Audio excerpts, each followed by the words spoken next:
I think Arleas's beginnings defined who she is today. Her parents taught her the importance of faith, of humility, of loyalty to community and country, and they had an unwavering belief in her potential. She had something that others didn't have, an indomitable spirit for leadership.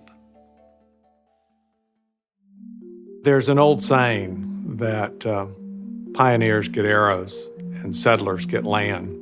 Arleas Kea is unquestionably one of the pioneers of this university. I remember when Arleas was tapped for Orange Jackets. There had never been a Black Orange Jacket.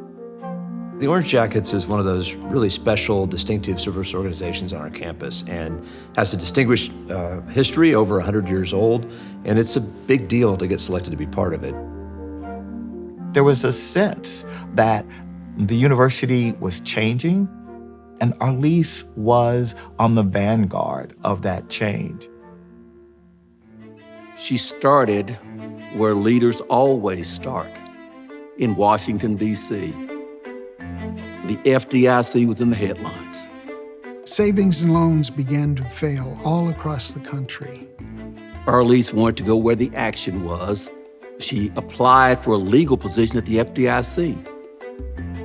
She's initially just a lawyer, then was made senior counsel, then assistant general counsel, then deputy general counsel, all during that financial crisis of the 80s.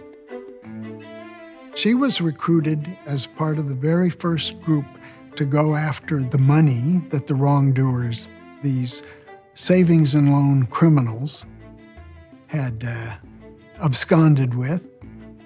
She was so successful that over a 15-year period, we collected $6 billion. Just about when you get all of that straightened out, the next crisis hit that nobody was anticipating. We're down over 16%. Dow at the same time has fallen about 18%. Nearly 250,000 homeowners are in danger of losing their homes. Whose job was it to put in the systems, the policies, the procedures to change the culture? Arleas. There is no more demanding or complex client than the United States federal government, and in particular, the FDIC. What Arleas did in a couple of times of really acute crisis is nothing short of remarkable.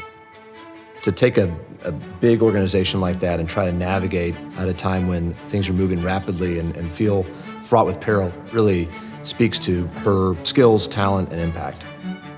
After, more than 20 years with the FDIC, she was promoted to the chief operating officer. She never flaunts her position or her power, but she is one of those individuals that when you're with her, you know that she is somebody to be reckoned with. In light of the difficulty of the times when Arleas first stepped on campus, she repeatedly comes back, and she does so with joy and authority. For the law school, it is another example of an outstanding lawyer who has achieved great success in the practice of law outside of the academy. In 2025, at the big university, Arleas will be president of the Texas Exes. For the first time in its over 100-year history, the Ex-Students Association will be led by an African-American woman. And I have no doubt she is going to do an outstanding job. She is using her so-called retirement to come to the law school and teach. She wants to train a new generation how to do it. When the red flags of a next crisis come up, she wants people to be ready to stop it. She is a brilliant lawyer, a dedicated public servant, a devoted mother, and a lifelong Longhorn. Arleas reminds us that the most noble calling is service. And we, the American people, are better today because of Arleas' service.